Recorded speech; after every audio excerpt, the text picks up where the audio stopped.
What's up guys, मेरा नाम है शशांक और आप देख रहे हैं क्विकी कैप्टन। आज है 2 जैन। आज मैं जा रहा हूँ क्रॉस कंट्री सोलो फ्लाइट पे फ्रॉम ऑमन टू गेन्सविल टू विलिस्टन। ऑमन जो है वो हमारी स्कूल की एयरपोर्ट है, तो यहाँ से विलिस्टन तक जाके फिर वहाँ से वापस यहाँ पे आऊँगा। लेकिन सीधा सीधा नहीं जा सकते, थोड़ा वो 2 एयरपोर्ट्स पे लैंड करना होता है, टोटली 3 लैंडिंग करने होते हैं, ऐसा कुछ है। तो I have to follow that. Anyway अभी जाके मेरे को फाइल करना है फ्लाइट प्लान। लेट्स गो।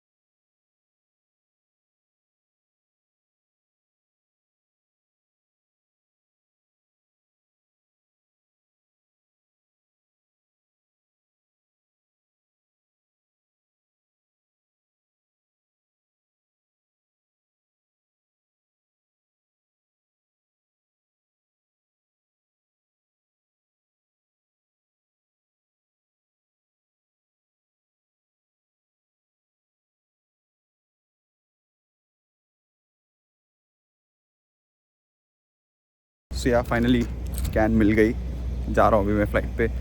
तो पहले यहाँ से जाएंगे गेंसविल पे एक लैंडिंग करके, फिर वहाँ से take off and go to Williston, फिर विलिस्टन पे लैंडिंग एंड टेक ऑफ, और फिर बैक टू ऑमन। आई विल गोप्रो टुडे, और बस एक छोटा सा व्लॉग जैसा बनाऊंगा मैं।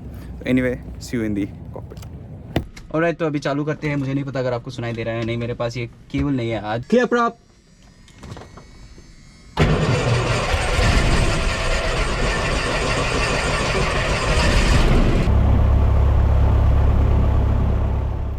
फाइनली स्टार्ट हो गए है इंजन। तो एनीवे अभी मैं सेट कर रहा हूँ कुछ फ्रीक्वेंसीज जहाँ मैं बात करूँगा ग्राउंड से और अपने डिस्पैच से, to let them know that I am ramping out. और जो भी ग्राउंड इंस्ट्रक्शंस देती है हमें, वो मैं लिखता हूँ मेरे बुक में।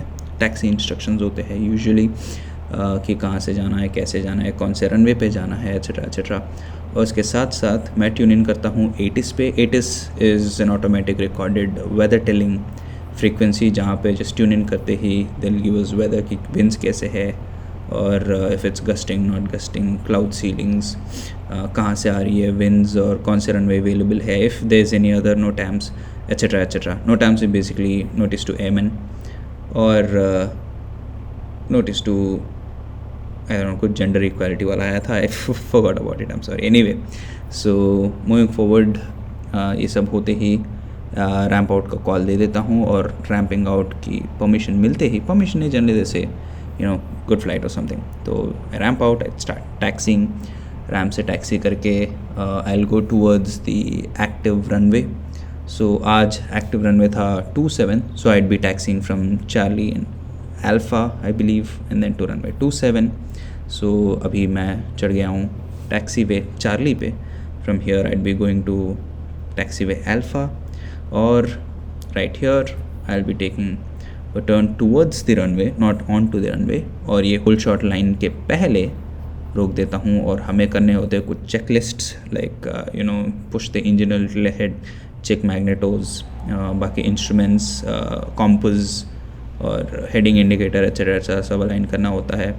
तो once I am done with that, I give a call to the tower and I ask clearance for take off. So anyway, seat belts लगा देते हैं, और टेक ऑफ की क्लियरेंस मिलते ही I move forward crossing hold short line. थोड़ा ये net जो वाली डॉक्यूमेंट्री जैसी वॉइस ओवर बन गया, but anyway, heading on to the runway, will just push the throttle completely in and then it start picking up the speed. Air speed alive हो जाता है, and once it goes to 50 knots, which is the rotation speed of Cessna 152, and then I rotate, which is basically pulling the yoke a little behind so that the nose lifts, or naturally, gradually it goes taking off, lift off, whatever you call it. Or yeah, basically it's just once lift becomes greater than weight, science explain नहीं कर सकता भाई, but anyway चल पड़ते हैं अभी हम। और टेक ऑफ करते ही I will maintain the direction up until 600-700 feet, usually, and then I take a turn. But यहाँ पे since we are going towards west, northwest, but since this is west, so I just have to take a little bit of right turn somewhere ahead. And once I go a little towards or above 1000 feet, I'll contact Daytona approach to request flight following. So flight following क्या होती है? I'll basically explain you guys a little ahead, but I give them a call. They'll give me squawk code, which I noted down, and then I squawk it on the transponder. But yeah, basically they'll help me go. और भाई साहब क्या clouds form हो रहे थे. मैं देख के मुझे लगा था कि शायद आते आते दिक्कत हो सकती है, बट देन आई डिडंट पे too much of attention. Yeah, you know what would happen later. But yeah, I contact Daytona approach. Flight following is basically something they'll guide us with altitude or direction sometimes, and sometimes there's जो भी मिलेगा चले जाओ भाई, जहाँ भी जाना है जाओ. तो आई कीप गोइंग. अगर कोई एयरक्राफ्ट आती है तो वो बताते हैं, और etcetera just to avoid collision and stuff, because I am a student pilot going solo. It's a very big help. So yeah, ये बहुत लंबी रिकॉर्डिंग थी भाई, 1 घंटे की रिकॉर्डिंग थी. I am trying to chop it off. So basically once I cross this, they'll give Daytona approach से दूसरा डेटोना अप्रोच की फ्रीक्वेंसी पे ट्रांसफ़र करते हैं, which is basically below 3000 feet and above 3000 feet. It's Daytona approach. Daytona is one of the biggest airports around our school, or the school's airport, and it's a class Charlie, which is a big deal. So anyway, then they transfer us to Jacksonville approach. उसके बाद गेंसविल tower को contact करने बोलते हैं, और मैं आ गया हूँ गेंसविल टावर पे. इतना जल्दी तो नहीं आया था मैं, but yeah, you know the point. Then they give me clearance to land, right base to runway 7, basically right base I have to take, and then right to finals.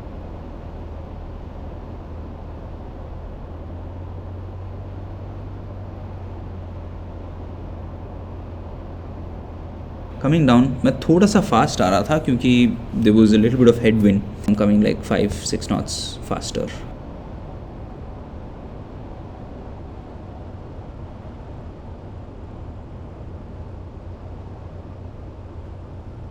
Finally touch down, and then from here I taxi immediately out of the runway to Charlie, and then from there I go ahead and wait at the runway 11, of course before the whole short line. और वहाँ पे wait करके फिर एक और बार उनको call करना होता है. उनको कॉल करने के बाद क्लियरेंस मिलती है. एक बार क्लियरेंस मिलते ही again we cross the hold short line. Probably एक विंडो से आप देख पाएंगे right there. And yup, again going on to the runway. And उसके बाद as usual push the throttle and we gain air speed. थोड़ा सा मैं बोइंग बॉय जैसे, नेवर माइंड भाई, मैं वॉइस ओवर को कुछ करना पड़ेगा मेरा. And yeah, so there we go. We started going. Once it reaches 50, I rotate, and then it lifts off, just like every time. कभी कभी नहीं होता भाई, हर बार थोड़ा ध्यान से करना होता है. But they say takeoff is literally one of the most critical stages of the flight, क्योंकि it's risky if just in case the engine fails or something, if I don't get enough lift, the trees behind, I mean ahead, और दिक्कत हो सकती है. Anyway skip करते हैं थोड़ा सा बोरिंग सपाट को, और चल पड़ते हैं. अभी हम यहाँ से जा रहे हैं विलिस्टन. और भाई मैं हम बोलता रहता हूँ यार, पता नहीं क्यों, बट मैं जा रहा हूँ. और विलिस्टन जाके वहाँ पे एक लैंडिंग करनी होती है. So yup, there you go, skipped to the Williston landing. में थोड़ा सा हाई था because it's an uncontrolled airport, जहाँ पे कोई टावर नहीं होती है और कोई भी कहाँ से भी आ सकता है. तो we just have to keep a look out for people coming in without announcements. Usually लोग अनाउंस कर लेते हैं, तो मैं वो देखते देखते थोड़ा सा भूल गया था रनवे देखना. But I was around 200-250 may be 300 feet, और थोड़ा रनवे आते ही आई केम डाउन फॉर्चुनेटली, और मैं सीधा ही आ गया था नीचे लैंडिंग से पहले. ऐसा नहीं कि मैंने हवा में कर दी. So that's the second touch down. And then I move forward, और यहाँ पे फिर से टैक्सी करके I go back to the active runway, और रनवे पे जाके होल्ड शॉट लाइन के पहले रुकना होता है, बट क्योंकि it's an uncontrolled airport, I don't have to ask for clearance, but I just have to announce और relay my intentions. I was waiting because there was another flight coming in, approaching for the land. Once it landed and then clear off the runway, I go ahead, announcing of course my intention to go on to the runway and taking off from it. So we mention everything, जो भी है, जहाँ भी जा रहे हैं, क्या कर रहे हैं, जो भी everything. We go in again on to the runway, and once the runway is confirmed, as usual push the throttle in, और air speed build up होती है, again the same rotation speed and rotate and lift off. So मुझे लगा थोड़ा सा science भी explain कर दूंगा, बट भाई रहने दो, एंटरटेनमेंट वीडियो है. So yeah, gain some altitude, probably to 600-700 feet again. It's kind of like a standard. So वहाँ जाते ही I'll take a left or right or probably go ahead, however it is. यहाँ पे I go ahead because I can't go right. There's a active MOA, or MOA is hot, like people say. MOA is basically military operational area, and I go avoid that and go towards the Gainesville and then come back again. थोड़ा सा long रास्ता है, but it's okay. So आते आते मैं Gainesville cross करके फिर से via Palatka, and then I come towards Ormond. और भाई ऑलरेडी क्लाउड्स बहुत बिल्डअप हो गई थी और टर्बुलेंस भी बहुत हो रहा था, like you can see I am just little bit bouncing around, और कुछ वर्टिकल डेवलपमेंट क्लाउड्स भी हो रहे थे, which kind of signifies turbulence, and was worrying for it, and meanwhile this happens. भाई अभी भी देखता हूँ तो डर लगती है मेरे को. मेरी लिटरली यहाँ पे फटके 4 हो गई थी, because I thought I was losing control. But the beauty of the aircraft is अगर आप एक बार ट्रिम कर लेते हैं, it always comes back to its position. और because it's my first experience with turbulence, that too solo, I was a little nervous. Fortunately, I kept calm. I had to. There was no other option. So crossing the cloud was a big task. और ये होते ही I kind of was trying to look for almond, और 4 flight है मेरे पास anyway on the iPad, so it's easier to spot it because live location जैसा बताती रहती है वो. It's kind of like the GPS that we use on the phones. And once I come across and see the Almond Airport, I give a call to Almond Tower. Or this whole route is anyway helped by Daytona, flight following. और उसके बाद they transfer me to Ormond airport, और Ormond tower को contact करके ask for clearance, and basically once they clear me to land, I come on to the final approach, come down as usual, flaps 1, 2, 3 flaps, 30 degrees flaps is the maximum. Put there and then align with the center line of the runway and just follow the glide slope, glide path, जो भी है भाई. करने के बाद इस बार मैं थोड़ा सा इधर ऊपर नीचे हो गया था, because I was a little nervous anyway because of the turbulence and all of that, but fortunately it wasn't as bad. I came in safe, I was aligned with the runway, and यहाँ पे इतने ज़्यादा winds नहीं थे, तो fairly not difficult I would say. And there you go, I touched down. लगता है थोड़ा सा रफ हो गया भाई. इस बार थोड़ा सा और काम और कूल रहना चाहिए, but anyway I tell the airport tower that I would like to taxi back to the ramp, which is back to the parking where I park my aircraft. And भाई विंडो खोलना ज़रूरी है, बहुत गर्मी हो जाती है भाई कभी कभी अंदर, although it's winter and it's fairly cool inside, but फालतू सी बातें बाद में करता हूँ मैं. There you go, I enter the ramp, I go ahead, I taxi. इतना तेज़ नहीं करता हूँ भाई, मैंने फास्ट फॉरवर्ड कर दिया वरना दिक्कत हो जाएगा. So yeah taxi a little slower, we go. That's one of my instructors. Anyway I just come to the parking location. I look for a spot wherever I could just fit in the aircraft, and I align with the parking spot by 90 degrees or so perpendicularly, let's say. And then I stop there. बाकी कुछ चीज़ें करनी होती है जैसे कि ground check of magnetos, and then I turn off everything, radios, transponders वगैरह वगैरह जो भी है, हर कोई चीज़ को बंद करनी होती है भाई पहले. And then I cut off the mixture so that the engine stops technically suffocating from the fuel. And don't forget to close the flight plan. very very very important भाई, अगर नहीं किया तो सर्च एंड रेस्क्यू निकाल देंगे हमारे लिए और $15,000 की फटका लगेगा. और सीट बेल्ट्स निकाल के finally go out, breathe some air, because फट गई थी भाई मेरी लिटरली.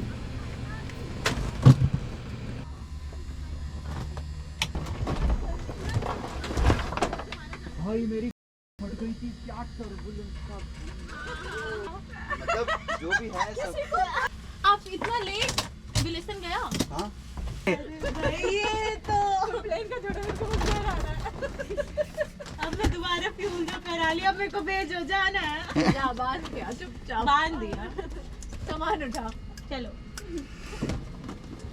हाँ ठीक है. तो एनीवे गाइस, अभी हो गई है फ़्लाइट. क्या टर्बुलेंस था भाई, मेरी तो एक जगह पे लिटरली फट गई थी. शायद आपने क्लिप में भी देखा होगा how bad it was, but fortunately I landed the plane safely और उस घर पहुंच गया मैं, एज इन स्कूल पहुंच गया, इसके बाद घर. You know the point. But anyway, thank you so much for watching the vlog. और मैंने सोचा कि इसके बाद दोस्त ने भी कुछ सजेस्ट किया था मेरा कि फ़्लाइट में जाते जाते, क्रॉस कंट्रीज जाते जाते मैं रिकॉर्डिंग्स कर सकता हूँ, कोई टॉपिक पे बात कर सकता हूँ. वैसे भी बोर होता है हम क्रॉस कंट्रीज़ पे, तो इट्स मच बेटर कि मैं कुछ बात करूँ और उसके ऊपर वीडियो बना दूँ. So it's a win win, right? So yeah stay tuned for those videos also. और thank you so much. Don't forget to like, share and subscribe, and see you again.